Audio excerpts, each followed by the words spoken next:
உங்களை வேதியியல் தமிழிற்கு வரவேற்கிறேன். இன்னைக்கு நம்ம பார்க்க போறது டெம்ஸனோ ரீஅரேஞ்ச்மெண்ட்டை தமிழ்ல பார்க்க போறோம். இதுவரைக்கும் நம்ம சேனலுக்கு சப்ஸ்கிரைப் பண்ணாதவங்க சப்ஸ்கிரைப் பண்ணுங்க. டெம்ஸனோ மறுசீரமைப்பு வினை அப்படின்னு நம்ம இதை தமிழ்ல சொல்லலாம். இந்த வினையில என்ன நடக்குதுன்னு பார்த்தீங்கன்னா, ஒரு அலிபாட்டிக் பிரைமரி அமீன் வந்து நைட்ரஸ் ஆசிட்டை பயன்படுத்தும் போது அது மறுசீரமைப்பு அடைந்து உங்களுக்கு அதனுடைய கரஸ்பாண்டிங் அல்கஹாலை கொடுத்துச்சு அப்படின்னா அதை டெம்ஸனோ மறுசீரமைப்பு வினை அப்படின்னு நம்ம சொல்றோம். இந்த வினை வந்து பெரும்பாலும் 5 முதல் 7 உறுப்பு வளையங்களை கொண்ட சேர்மங்களை தயாரிக்கிறதுக்கு இதை பயன்படுத்தலாம்.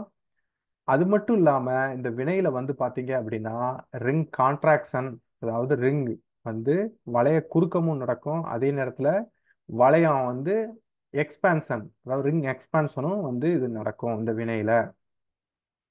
ஸோ இங்க என்னென்ன அமிலம் வந்து இந்த வினைக்காக பயன்படுத்தலாம் அப்படின்னு பார்த்தீங்கன்னா, நைட்ரஸ் ஆசிட்டை வந்து பயன்படுத்தலாம். அது மட்டும் இல்லாம இன்சிட்டுவா நைட்ரஸ் ஆசிட் உருவாகக்கூடிய மெத்தடுகளும் இதற்கு பயன்படுத்தலாம். அதற்கு எடுத்துக்காட்டு தான் sodium nitrite with acetic acid. So இந்த அசிட்டிக் ஆசிட்டுக்கு பதிலாக நீங்க டைல்யூட்டட் HCl போன்ற அமிலங்களையும் இந்த வினைக்காக பயன்படுத்தலாம். ஸோ இந்த வினையில வந்து பாத்தீங்க அப்படின்னா பெரும்பாலான இடங்கள்ல மேஜரா ரீஅரேஞ்சு ப்ராடக்ட் வந்து கொடுக்குது. அதனுடன் சேர்த்து ரீஅரேஞ்ச் ஆகாத ஒரு அல்கஹால் ப்ராடக்ட்டும் நமக்கு மைனர் அமௌண்ட்ல கிடைக்குது. இப்ப இந்த வினையோட வினை வழிமுறையை நம்ம பார்த்துருவோம். முதல் படியில என்ன நடக்குதுன்னு பாத்தீங்க அப்படின்னா, 2 நைட்ரஸ் ஆசிட் ஒரு அமிலம் முன்னிலையில அதனுடைய கரஸ்பாண்டிங் ரியாக்டிவ் இன்டர்மீடியேட்டை வந்து உருவாக்குறதா இந்த வினையோட முதல் படி. இப்ப எப்படி நடக்குதுன்னு பார்ப்போம். நைட்ரஸ் ஆசிட்ல 2 நைட்ரஸ் ஆசிட்ல ஒரு நைட்ரஸ் ஆசிட்டை வந்து பாத்தீங்க அப்படின்னா ஒரு புரோட்டான் ஏற்றம் வந்து நடக்குது. இங்க பாத்தீங்கன்னா புரோட்டான் ஏற்றம் நடந்துருச்சு. இது நடந்த பிறகு வந்து பாத்தீங்க அப்படின்னா இங்க இருக்கக்கூடிய இன்னொரு நைட்ரஸ் ஆசிட்ல இருக்கக்கூடிய OH பிணைப்புல இருக்கக்கூடிய எலக்ட்ரான்கள் நைட்ரஜனை நோக்கி நகரும் பொழுது இங்க இருக்கக்கூடிய எலக்ட்ரான்கள் இந்த இருக்க நைட்ரஜனை வந்து தாக்குது. இதன் காரணமாக ஒரு வாட்டர் மாலிகுல் வெளியே போய் உங்களுக்கு ஒரு ரியாக்டிவ் இன்டர்மீடியேட் வந்து கிடைக்குது. இந்த ரியாக்டிவ் இன்டர்மீடியேட் தான் உங்களுக்கு அடுத்த படியில வந்து பாத்தீங்க அப்படின்னா ஒரு அலிபாட்டிக் பிரைமரி அமீன் கூட வினைபுரியும். இங்க சைக்ளோபியூட்டேன் மெத்தனமீனை வந்து நம்ம எடுத்துக்காட்டா பயன்படுத்திக்கலாம். இப்ப இங்க இருக்கக்கூடிய நைட்ரஜன்ல தனித்த இரட்டை எலக்ட்ரான்கள் இருக்கு. ஸோ இது வந்து பாத்தீங்கன்னா ஒரு நியூக்ளியோஃபைலா வந்து ஆக்ட் பண்ணலாம். இப்ப இங்க இருக்கக்கூடிய ரியாக்டிவ் இன்டர்மீடியேட்டை பாருங்க. இந்த நைட்ரஜன்ல வந்து 2 ஆக்சிஜன் ஆட்டம் வந்து அட்டாச் ஆயிருக்கு. இதன் காரணமாக இது எலக்ட்ரான்களை புல் பண்ணி இழுக்கிறனால இங்க நைட்ரஜன் வந்து எலக்ட்ரான் டிஃபிஷியண்டா இருக்கும். இப்ப இங்க இருக்கக்கூடிய நியூக்ளியோபிலிக் நைட்ரஜன் வந்து இந்த நைட்ரஜனை தாக்குது. இதன் காரணமாக இந்த நைட்ரஜன் ஆக்சிஜன் பிணைப்பு உடையுது. உடைஞ்சு உங்களுக்கு ஒரு HNO2 வெளியே போய் உங்களுக்கு இந்த மாதிரி ஒரு இடைப்பொருள் வந்து கிடைக்குது. இந்த இடைப்பொருள் வந்து பாத்தீங்கன்னா டாட்டோமரிசத்துல இன்னொரு இடைப்பொருளை வந்து உருவாக்குது. எப்படின்னு பாத்தீங்க அப்படின்னா இங்க இருக்கக்கூடிய NH பிணைப்பு உடைந்து இங்க இருக்க எலக்ட்ரான்கள் இங்க நகருது. இதைத் தொடர்ந்து இந்த டபுள் பாண்ட் ஆக்சிஜன்ல இருக்கக்கூடிய இந்த எலக்ட்ரான்கள் வந்து H+ எடுத்துக்கிடுது. எடுத்துக்கிட்டு உங்களுக்கு இந்த மாதிரி ஒண்ணு கிடைக்குது. சரிங்களா? இதன் பிறகு மறுபடி H+ வந்து இங்க புரோட்டான் ஏற்றம் இந்த ஹைட்ராக்சி குரூப்ல நடக்குது. புரோட்டான் ஏற்றம் நடந்த பிறகு இங்க இருக்கக்கூடிய நைட்ரஜன்ல இருக்கக்கூடிய தனித்த இரட்டை எலக்ட்ரான்கள் இங்க வந்து இந்த வாட்டரை வந்து வெளித்தள்ளுது. அப்படி வெளித்தள்ளும் பொழுது உங்களுக்கு இந்த மாதிரி ஒரு டைசோனியம் அயான் வந்து உருவாகுது. இந்த டைசோனியம் அயான் வந்து பாத்தீங்க அப்படின்னா ஹைலி அன்ஸ்டேபிள். சரிங்களா? ஹைலி அன்ஸ்டேபிளா இருக்கனால உடனடியாக N2+ கேஸை வெளித்தள்ளி உங்களுக்கு அதனுடைய கரஸ்பாண்டிங் கார்போகேட்டையான் இன்டர்மீடியேட்டை வந்து உருவாக்குது. இப்ப இந்த கார்போகேட்டையான் இன்டர்மீடியேட்டை வந்து பாத்தீங்க அப்படின்னா உடனடியாக நமக்கு வந்து ரியாக்ஷன் மீடியத்துல ஏற்கனவே இங்க பாருங்க வாட்டர்லாம் வெளியே வந்திருக்கு. அப்ப வாட்டர் வந்து உள்ள இருக்கனால உடனடியாக வாட்டர் வந்து இங்க இருக்கக்கூடிய கார்போகேட்டையான தாக்குது. ஏன்னா இங்க வாட்டர்ல ஆக்சிஜனை பாருங்க தனித்த இரட்டை எலக்ட்ரான்கள் 2 இருக்கு. அது நியூக்ளியோபிலிக் நேச்சரா இருக்கும். அதை தாக்கி ஒரு H+ வெளித்தள்ளி உங்களுக்கு சைக்ளோபியூட்டேன் மெத்தனால் வந்து ஒரு ப்ராடக்டா கிடைக்குது. இது மைனர் அமௌண்ட்ல கிடைக்கும். இங்க ரீஅரேஞ்ச்மெண்ட்டே ஆகல. இப்ப ரீஅரேஞ்ச்மெண்ட் எப்படி ஆகுதுன்னு பார்ப்போம். இப்ப பாத்தீங்க அப்படின்னா இங்க இருக்கக்கூடிய பாண்ட் இங்க இருக்கக்கூடிய கார்பன் வந்து இங்க நோக்கி நகரும் பொழுது உங்களுக்கு இந்த மாதிரி சைக்ளோபென்டேன் கார்போகேட்டையான் வந்து உருவாகுது. சரிங்களா? இப்ப என்ன நடந்திருக்கு? ரிங் வந்து விரிவடைஞ்சிருக்கு, எக்ஸ்பான்ஷன் ஆயிருக்கு. சரிங்களா? அதன் பிறகு இப்ப வாட்டர்ல வந்து பாத்தீங்கன்னா தனித்த இரட்டை எலக்ட்ரான்கள் 2 இருக்குல்ல, அதுல ஒண்ணு வந்து உடனடியாக கார்போகேட்டையான தாக்குது. இதன் காரணமாக உங்களுக்கு இந்த ஒரு இடைப்பொருள் வந்து கிடைக்குது. இப்ப வந்து பாத்தீங்கன்னா ஒரு H பிளஸ இழந்து உங்களுக்கு இந்த மாதிரி சைக்ளோ பென்டனால் வந்து ப்ராடக்டா கிடைக்குது. ஸோ இப்போ நம்ம இதுக்கு முந்தின ஸ்லைடில் வந்து பார்த்தீங்க அப்படின்னா ரிங் வந்து விரிவடைதலை பார்த்தோம். இப்போ ரிங் வந்து குறுக்கம் அடைகிறது, அதாவது ரிங் கான்ட்ராக்ஷன் ஆகிறதுக்கு ஒரு எடுத்துக்காட்டை பார்ப்போம். இப்போ இந்த இதை எடுத்துக்கோங்க. இது வந்து சைக்ளோபியூட்டைல் அமீன். இந்த சைக்ளோபியூட்டைல் அமீனை வந்து பார்த்தீங்க அப்படின்னா ஒரு நைட்ரஸ் ஆசிட் பயன்படுத்துகிறப்ப உங்களுக்கு ரீஅரேஞ்ச்மெண்ட் ஆகாத அல்கஹால் வந்து 47%, ரீஅரேஞ்ச் ஆன ப்ராடக்ட் வந்து 48% கிடைக்குது. இங்க வந்து என்ன நடந்திருக்கு அப்படின்னா வளைய குறுக்கம் வந்து நடந்திருக்கு. சரி, இது எப்படி நடக்குதுன்னு நம்ம பார்ப்போம். ஸோ நம்ம முதல்ல நைட்ரஸ் ஆசிட் பயன்படுத்துறப்ப நம்ம ஏற்கனவே பார்த்த முந்தைய வினை வழிமுறைப்படி உங்களுக்கு ஒரு டைசோனியம் அயான் வந்து உருவாகும். இந்த டைசோனியம் அயான் உருவான பிறகு வந்து பார்த்தீங்க அப்படின்னா அது உடனடியாக நைட்ரஜன் கேஸாக வெளியே போயிடும். வெளியே போய் உங்களுக்கு ஒரு கார்போகேட்டையான் வந்து உருவாயிருச்சு. இப்போ இந்த சைக்ளோபியூட்டன் கார்போகேட்டையான் நமக்கு தெரியும், கொஞ்சம் ஸ்ட்ரெயினாக தான் இருக்கும். இப்போ இங்கே வந்து பார்த்தீங்கன்னா உடனடியாக வாட்டர் வந்து ரியாக்ட் பண்ணுச்சு அப்படின்னா உங்களுக்கு சைக்ளோபியூட்டனால் வந்து ப்ராடக்டா கிடைக்கும். ஸோ அதை தொடர்ந்து வந்து பார்த்தீங்க அப்படின்னா ஒரு ரீஅரேஞ்ச்மெண்ட் ஆச்சு அப்படின்னா இங்க பாருங்க, இங்க இருக்கக்கூடிய கார்பன் இங்க இருக்கக்கூடிய கார்போகேட்டையானை நோக்கி நகரும் பொழுது உங்களுக்கு என்ன நடக்குது, வளைய குறுக்கம் நடக்குது. ஸோ வளைய குறுக்கம் நடந்துச்சு அப்படின்னா சைக்ளோப்ரோபைல் மெத்தில் கார்போகேட்டையான் வந்து உருவாயிருச்சு. நம்ம ஏற்கனவே வந்து ஃபினகோல் ரீஅரேஞ்ச்மெண்ட்ல இது சம்பந்தமா நம்ம பார்த்துருக்கோம். ஒரு சைக்ளோப்ரோபேன் மீத்தைல் கார்போகேட்டையான் வந்து பார்த்தீங்கன்னா ஹைலி ஸ்டேபிளா இருக்கும். எப்படி அப்படின்னு பார்த்தீங்க அப்படின்னா இதை ஈஸியா நம்ம புரிஞ்சுக்கிறதுக்கு நம்ம ஃப்ரான்டியர் மாலிகுலர் ஆர்பிட்டால் வந்து பார்ப்போம். இந்த frontier molecular orbital of cyclopropane இங்க இருக்கு, சரிங்களா? அதற்கு அப்படியே செங்குத்தா யார் இருக்கா அப்படின்னு பார்த்தீங்கன்னா கார்போகேட்டையானோட வேக்கண்ட் பி ஆர்பிட்டால் வந்து இருக்கு. இப்ப இங்க எல்லாம் எலக்ட்ரான்கள் நிறைந்து இருக்கு. இதை நம்ம என்ன சொல்லிக்கலாம் அப்படின்னா ஹையஸ்ட் ஆக்குபைடு மாலிகுலர் ஆர்பிட்டான்னு சொல்லிக்கலாம். இங்க இருக்கக்கூடிய வேக்கண்ட வந்து லோயஸ்ட் அன்ஆக்குபைடு மாலிகுலர் ஆர்பிட்டான்னு சொல்லிக்கலாம்.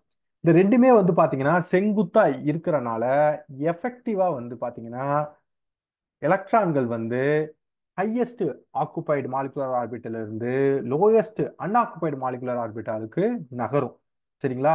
இதன் மூலமா அந்த சைக்ளோப்ரோபைல் மெத்தில் கார்போகேட்டையான் வந்து ஸ்டெபிலைஸ் பண்ணும். சரிங்களா? அதன் காரணமாகத்தான் நமக்கு என்ன நடந்திருக்கு, 48%, அதாவது 1% வந்து அதிகமாக இந்த ப்ராடக்ட் வந்து நமக்கு கிடைச்சிருக்கு. இதை இன்னும் நல்லா புரிஞ்சுக்கலாம் அப்படின்னா இது வந்து பாத்தீங்க அப்படின்னா ரெசனன்ஸ் ஸ்டெபிலைஸ்டு ஸ்ட்ரக்சரை வந்து நம்ம பயன்படுத்தலாம். இந்த சைக்ளோப்ரோபைல் மெத்தில் கார்போகேட்டையான் இருக்கா, இப்ப இங்க இருக்கக்கூடிய எலக்ட்ரான் நான் இங்க என்ன சொன்னேன், ஹோமோல இருக்கக்கூடிய எலக்ட்ரான்கள் லூமோவுக்கு நகரும். அந்த மாதிரி இங்க இருக்கக்கூடிய எலக்ட்ரான்கள் வந்து இங்க நகர்ந்துருச்சு அப்படின்னா அந்த கார்போகேட்டையான் இங்க வந்துடும். இங்க வந்துருச்சா? அதே போலவே இங்க இருக்கக்கூடிய எலக்ட்ரான்கள் நகர்ந்துச்சு அப்படின்னா கார்போகேட்டையான் இங்க வந்துடும். ஸோ இந்த வகையில இது வந்து ரெசனன்ஸ் ஸ்டெபிலைஸ்டா இருக்கும். சரிங்களா? இதன் பிறகு இங்க என்ன நடக்கும், வாட்டர் வந்து இந்த கார்போகேட்டையானை ட்ராப் பண்றப்ப உங்களுக்கு வந்து பாத்தீங்க அப்படின்னா சைக்ளோப்ரோபேன் மெத்தனால் வந்து ஒரு ப்ராடக்டா கிடைக்கும். சரிங்களா? அடுத்து நம்ம மறுசீரமைப்பில் முப்பரிமாண வேதியியல், அதாவது ஸ்டீரியோ கெமிஸ்ட்ரி மற்றும் அதர் ஃபேக்டர்ஸ் எந்த அளவுக்கு தாக்கங்களை ஏற்படுத்துது அப்படின்னு சொல்லி நம்ம பார்க்க போறோம். அதற்கு மிகச்சிறந்த எடுத்துக்காட்டு இந்த வினையை நம்ம எடுத்துக்கிடுவோம். இப்ப இந்த வினையில வந்து பாத்தீங்க அப்படின்னா இங்க இருக்கக்கூடிய பிரைமரி அமீன் வந்து பாத்தீங்க அப்படின்னா எக்ஸோ பொசிஷன்ல வந்து இருக்கு. சரிங்களா? இந்த மாதிரி பைசைக்கிள் சிஸ்டத்துல வந்து பாத்தீங்க அப்படின்னா இங்க கீழே இருக்கக்கூடிய ஃபேஸை வந்து நம்ம எண்டோ அப்படின்னு சொல்லுவோம், இந்த மேல இருக்கக்கூடிய ஃபேஸை வந்து எக்ஸோ அப்படின்னு சொல்லுவோம். இங்க வந்து பாத்தீங்கன்னா பிரைமரி அமீன் வந்து நமக்கு எக்ஸோ ஃபேஸ்ல இருக்கு. இப்ப சோடியம் நைட்ரைட் சல்பூரிக் ஆசிட்டை பயன்படுத்துறப்ப இங்க எக்ஸோ ஃபேஸ்ல இருக்கனால நமக்கு ரீஅரேஞ்ச்மெண்ட் ஆகாம அதனுடைய கரஸ்பாண்டிங் அல்கஹாலை வந்து கொடுக்குது. சரி, இதை நம்ம எப்படின்னு சொல்லி அதனோட வினை வழிமுறையை வச்சு நம்ம பார்ப்போமா? ஸோ முதல்ல சோடியம் நைட்ரைட் சல்பூரிக் ஆசிட் இந்த சூழ்நிலையை பயன்படுத்துறப்ப நமக்கு உடனடியாக என்ன கிடைக்குது, டயசோனியம் அயான் வந்து கிடைக்குது. இந்த டயசோனியம் அயான் வந்து அன்ஸ்டேபிள்ல, அதனால உடனடி என்ன பண்ணும், நைட்ரஜன் கேஸை வெளித்தள்ளி உங்களுக்கு இந்த மாதிரி ஒரு கார்போகேட்டையான் இன்டர்மீடியேட் வந்து கிடைக்கும். இது கிடைச்ச பிறகு என்ன நடக்குதுன்னு பாத்தீங்க அப்படின்னா இங்க எக்ஸோ ஃபேஸ்ல இது பாத்தீங்க அப்படின்னா இங்க ஆக்சிஜன் இருக்கு, இங்க தனித்த இரட்டை எலக்ட்ரான்கள் 2 இருக்கு. உடனடியாக நெய்பரிங் குரூப் பார்ட்டிசிபேஷன்ல ஈடுபடுது. இங்க இருக்கக்கூடிய தனித்த இரட்டை எலக்ட்ரான்கள்ல ஒண்ணு வந்து என்ன பண்ணுது, கார்போகேட்டையான தாக்குது. இதன் காரணமாக நமக்கு இந்த மாதிரி ஒரு இடைப்பொருள் கிடைக்குது. இந்த இடைப்பொருள் இந்த மாதிரி கிடைக்கிறதுனால நமக்கு எப்பவுமே நடக்கக்கூடிய ரீஅரேஞ்ச்மெண்ட் இந்த கேஸ்ல நடக்கல. நடக்காம இப்ப என்ன நடக்குதுன்னு பாத்தீங்க அப்படின்னா, வாட்டர் வந்து இப்ப இந்த இடத்த, இந்த கார்பனை வந்து தாக்குது. தாக்குறப்ப இங்க இருக்கக்கூடிய எலக்ட்ரான்கள் இதை நோக்கி நகருது. இதன் காரணமாக நமக்கு ரீஅரேஞ்ச்மெண்ட் ஆகாத ஒரு ப்ராடக்ட் வந்து கிடைக்குது. சரி, இப்ப எக்ஸோல இப்படி நடக்குது, அப்ப எண்டோல எப்படி நடக்குது அப்படிங்கிறத பாத்திரலாமா? ஸோ எண்டோல நடக்கிறப்ப வந்து பாத்தீங்க அப்படின்னா உங்களுக்கு இந்த மாதிரி பிரச்சனைகள் இங்க கிடையாது. ஏன்னா எண்டோ ஃபேஸ்ல இந்த மாதிரி நெய்பரிங் குரூப் பார்ட்டிசிபேட் பண்ணக்கூடிய ஆக்சிஜன் இல்ல. அதன் காரணமாக நம்ம இந்த சூழ்நிலையை பயன்படுத்துறப்ப நமக்கு ரீஅரேஞ்சு ப்ராடக்ட் வந்து ரீஅரேஞ்சு அல்கஹால் ப்ராடக்ட் வந்து நமக்கு கிடைக்குது. அதுல ஒரு ட்விஸ்ட் என்னன்னு பாத்தீங்கன்னா இன்னொரு ப்ராடக்ட்டும் சேர்ந்து கிடைக்குது. இது எப்படின்னு சொல்லி வினை வழிமுறையை வச்சு பாத்திரலாமா? ஸோ இது வந்து என்னது, எண்டோ ஃபேஸ்ல இருக்கு இந்த பிரைமரி அமீன் வந்து. இப்போ சோடியம் நைட்ரேட் சல்பூரிக் ஆசிட் போடுறப்ப உடனடியாக டைசோனியம் அயன் உருவாகும். இதை தொடர்ந்து நைட்ரஜன் கேஸ் வெளி போய் உங்களுக்கு இதனோட கார்போகேட்டையான் வந்து உருவாகும். இப்ப பாத்தீங்க அப்படின்னா இங்க இருக்கக்கூடிய பாண்ட் மைக்ரேட் ஆகி இங்க வர்றதுனால உங்களுக்கு என்ன நடக்குது, ரிங் எக்ஸ்பேன்ஷன் நடக்குது. இந்த ரிங் எக்ஸ்பேன்ஷன் உருவாயிருச்சு. உருவான பிறகு வந்து பாத்தீங்க அப்படின்னா உடனடியாக வாட்டர் வந்து இதற்கு கூட ரியாக்ட் பண்ணி உங்களுக்கு இந்த அல்கஹால் ப்ராடக்ட் வந்து கொடுக்குது. இங்க பாத்தீங்க அப்படின்னா நான் வேவி பாண்ட் வந்து போட்டிருக்கேன். அதுக்கு காரணம் என்ன அப்படின்னா இந்த வாட்டர் வந்து பாத்தீங்க அப்படின்னா எக்ஸோ ஃபேஸ்லயும் அட்டாக் பண்ணலாம், எண்டோ ஃபேஸ்லயும் அட்டாக் பண்ணலாம். இதனோட முடிவுல நமக்கு என்ன கிடைக்கும்னா மிக்சர் ஆஃப் ஆல்கஹால் வந்து கிடைக்கும். சரி, இந்த ப்ராடக்ட் இங்க கிடைச்சிடுச்சு. அப்ப இந்த ப்ராடக்ட் எப்படி கிடைக்குது அப்படின்னு பாத்தீங்க அப்படின்னா இங்க இருக்கக்கூடிய பாண்டை பாருங்க, இந்த கார்பன் ஆக்சிஜன் பாண்டை பாருங்க. இங்க இருக்கக்கூடிய பிணைப்பு உடைந்து இந்த பாண்ட் அப்படியே வந்து என்ன ஆகுது, மைக்ரேட் ஆகி இங்க வருது. ஏன் அப்படி வருது அப்படின்னு பாத்தீங்க அப்படின்னா நமக்கு ஒரு அல்லைல் கார்போகேட்டையான் வந்து ஜெனரேட் ஆகுது. இந்த அல்லைல் கார்போகேட்டையான் எப்படி இருக்கும், ரெசனன்ஸ் ஸ்டெபிளைஸ்டா இருக்கும். ஸோ இதுதான் இந்த இடத்துக்கு வந்து பாத்தீங்க அப்படின்னா டிரைவிங் ஃபோர்ஸ். ஸோ உடனடியாக இது வந்த பிறகு என்ன நடக்கும், வாட்டர் மூலமா வாட்டர் வந்து இந்த கார்போகேட்டையானை வந்து தாக்குறதுனால உங்களுக்கு இந்த ப்ராடக்ட் வந்து கிடைக்கும். இதுவும் ரீஅரேஞ்சு ஆன ப்ராடக்ட் தான். இங்கேயும் வேவி பாண்ட் போட்டிருக்கோம். அதற்கு காரணம் நான் ஏற்கனவே சொன்னதுதான்.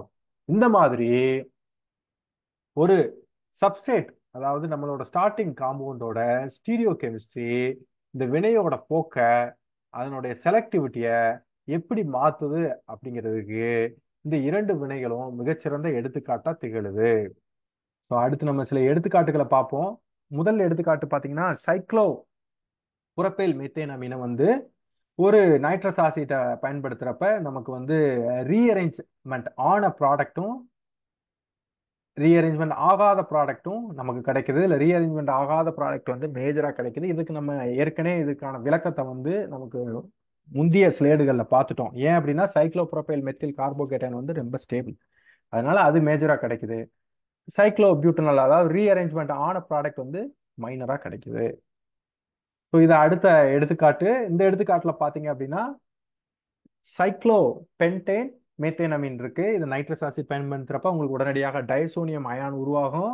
அது வெளியே போய் உங்களுக்கு அதனுடைய கார்போகேட்டையான் ஜெனரேட் ஆகும். இப்போ வந்து என்ன நடக்குது, ரிங் வந்து எக்ஸ்பென்ஷன் ஆகுது. எக்ஸ்பென்ஷன் ஆகி உங்களுக்கு சைக்ளோஹெக்சைல் கார்போகேட்டையான் உருவாகுது. இதை தொடர்ந்து வாட்டர் வந்து ட்ராப் பண்றப்ப உங்களுக்கு சைக்ளோ ஹெக்சனால் வந்து ப்ராடக்டா மேஜர் ப்ராடக்டா கிடைக்குது. இங்க மைனர் ப்ராடக்ட் நான் கொடுக்கல. நம்ம கேள்விகளில் வந்து பார்த்தீங்கன்னா மேஜர் தான் அதிகமாக ஃபோக்கஸ் பண்ணுவாங்க, அதனால மேஜர் ப்ராடக்ட் மட்டும் கொடுத்துருக்கேன். ஸோ அடுத்த எடுத்துக்காட்டு, இந்த எடுத்துக்காட்டு வந்து பார்த்தீங்கன்னா கேட் 2013 எக்ஸாம்ல கேட்கப்பட்ட எடுத்துக்காட்டு. இங்க சோடியம் நைட்ரேட்டும் ஏக்குஸ் ஹைட்ரோகுளோரிக் ஆசிட்டும் பயன்படுத்தியிருக்காங்க. இப்போ நம்ம வந்து என்ன பண்றோம் பாருங்க. உங்களுக்கு டைசோனியம் அயான் வந்து உடனடியாக உருவாகும். அதை தொடர்ந்து N2 கேஸ் வெளியே போய் உங்களுக்கு இந்த மாதிரி ஒரு கார்போகேட்டையான் ஜெனரேட் ஆகும். அதை தொடர்ந்து என்ன நடக்கும், ஒரு ரிங் எக்ஸ்பான்ஷன் வந்து நடக்கும். இது வந்து கொஞ்சம் சிமெட்ரிக்கல் மாலிகுலா இருக்கனால நமக்கு வந்து ரொம்ப காம்ப்ளிகேஷன் கிடையாது. ரிங் எக்ஸ்பான்ஷன் நடக்கும். இதை தொடர்ந்து உங்களுக்கு இந்த கார்போகேட்டையான் இன்டர்மீடியட் கிடைக்கும். இதை தொடர்ந்து வாட்டர் வந்து ட்ராப் பண்ணி உங்களுக்கு இந்த அல்கஹால் ப்ராடக்ட் வந்து கிடைக்கும். இது வந்து கேட் 2015 கேட்கப்பட்ட எடுத்துக்காட்டு. ஸோ சில இன்ட்ரெஸ்டிங் எக்ஸாம்பிள்ஸை வந்து நம்ம அடுத்து இருக்கக்கூடிய ஸ்லைடுகளில் பார்ப்போம். ஸோ இதுல முதல் இன்ட்ரெஸ்டிங் எக்ஸாம்பிள் இங்க இருக்கக்கூடிய ஸ்டிராய்டல் ஸ்கெலிட்டன்ல இருக்கக்கூடிய ஒரு பிரைமரி அமீன் இருக்கு. இப்போ நம்ம இங்க சோடியம் நைட்ரைட் அண்ட் அசிட்டிக் ஆசிட்டை பயன்படுத்துறப்ப என்ன நடக்கும்? உடனடியாக டைசோனியம் அயான் வந்து உருவாகும். இதை தொடர்ந்து அது வேகமாக வெளியே போய் நைட்ரஜன் கேஸா வெளியே போய் உங்களுக்கு கார்போகேட்டையான் வந்து உருவாகும். இப்போ உருவாயிருச்சு. இப்போ பாத்தீங்க அப்படின்னா இதுக்கு முந்தின கேஸ்ல எல்லாம் வந்து பாத்தீங்கன்னா கொஞ்சம் ஓரளவு சிமெட்ரிக்கலா இருந்துச்சு. அதனால நம்ம வந்து ஒரு பக்கத்தை வந்து ரிங் எக்ஸ்பான்ஷன் பண்ணிட்டோம் ஈஸியா. இப்போ இந்த கேஸ்ல வந்து பாத்தீங்கன்னா இந்த பக்கம் ஃபினைல் இருக்கு. அதே வேளையில இங்கிட்டு வந்து பாத்தீங்கன்னா சிஹெச் டூ குரூப் இருக்கு. சரிங்களா? அப்ப எது வந்து மைக்ரேட் ஆகி இந்த ரிங் எக்ஸ்பென்ஷன்ல நடக்கும் அப்படின்னு சொல்லி நம்ம பார்க்கணும்.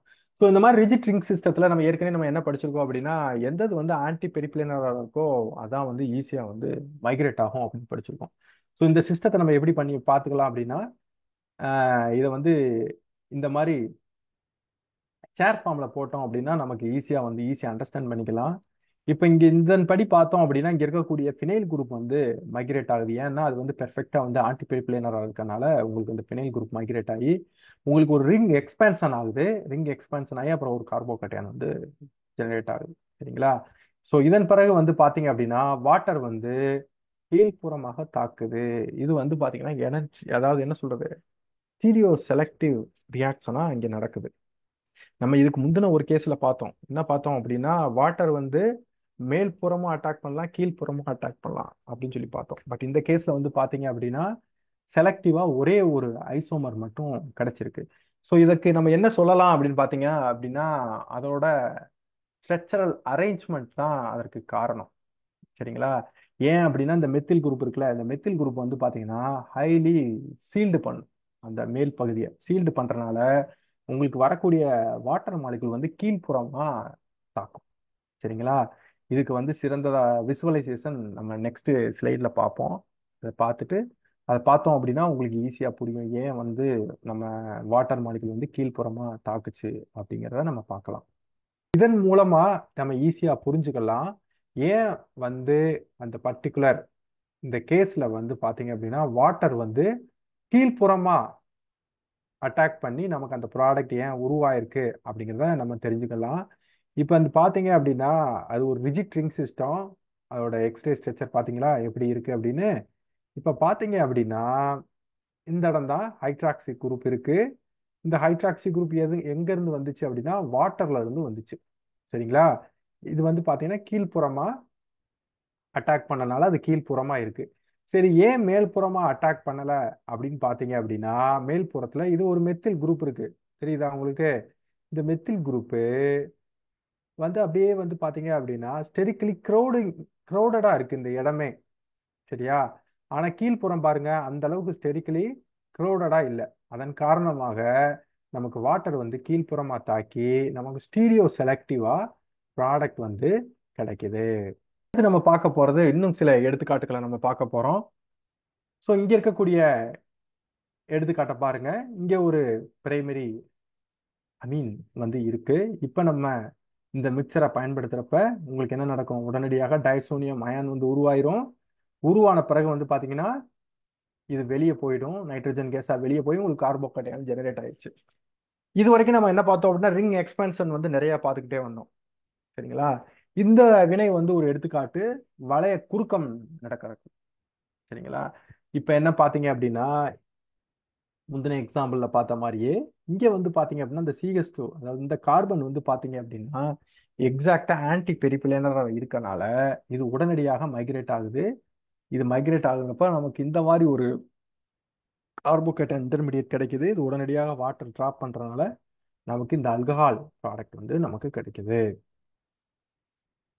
ஸோ இன்னும் சில எடுத்துக்காட்டுகளை பார்ப்போம். ஸோ இது ஒரு இன்ட்ரெஸ்டிங் எக்ஸாம்பிள். ஏன் அப்படின்னா இதுக்கு முந்தின கேஸ்ல பாத்தீங்க அப்படின்னா உங்களுக்கு ஒரே ஒரு ரீஅரேஞ்ச்மெண்ட் தான் ஆச்சு. சரிங்களா? பட் இந்த ஒரு எடுத்துக்காட்டுல வந்து பாத்தீங்கன்னா இந்த டெம்ஜனோ ரீஅரேஞ்ச்மெண்ட்ல இந்த பர்டிகுலர் எடுத்துக்காட்டுல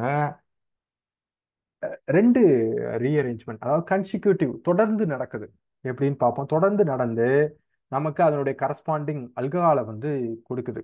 சரிங்களா? இந்த மாலிகுல் பார்க்கவே ரொம்ப இன்ட்ரெஸ்டிங்கா இருக்குல்ல. பார்ப்போம் எப்படி நடக்குது வினை வழிமுறையை பார்ப்போம்.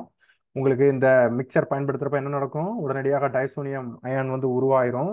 உருவான பிறகு என்ன நடக்கும்? நைட்ரஜன் கேஸ் வெளியே போயிடும். வெளியே போய் உங்களுக்கு இந்த கார்போகேட்டையான் ஜெனரேட் ஆயிரும். இப்போ நான் இங்கே கலர் இண்டிகேட் பண்ணியிருக்கேன். அந்த கலர் இண்டிகேஷனுக்கு என்ன காரணம் அப்படின்னா அந்த பாண்டு தான் மைக்ரேட் ஆக போகுது அப்படின்னு அர்த்தம். சரிங்களா? இப்போ என்ன நடக்குதுன்னு பாருங்க. இங்க இருக்கக்கூடிய பாண்ட் வந்து மைக்ரேட் ஆகி இங்க போகுது. இங்க போறனால உங்களுக்கு என்ன நடக்குது?